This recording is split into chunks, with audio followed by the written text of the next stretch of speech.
would you say that for you personally, Dead Ringers was a turning point? Many critics, and if you look at your body of work, it looks like that. But for you, as a human being, was there something? As a human being, I sort of think of myself as a dog, actually, but I can bark.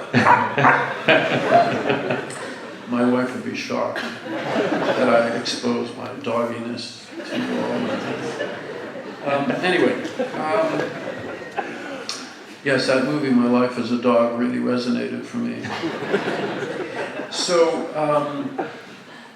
well, Dead Ringers, yes, it was taken very seriously, but it was still an outsider film, you know. I remember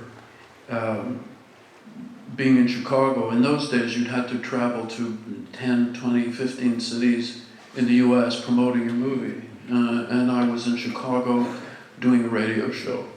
And the interviewer, the guy interviewing me, who had a very resonant, wonderful, powerful voice, said to me and to his audience, he said, if Jeremy Irons doesn't win the Oscar for Best Actor for Dead Ringers, then there is no God. And I've been an atheist ever since, because he didn't.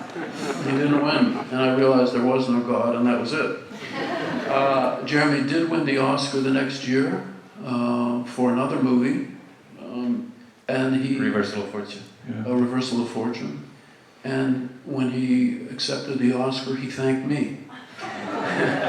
Because he knew that it was really the way, what really brought him to the awareness of Hollywood and of critics and so on, was Dead Ringers.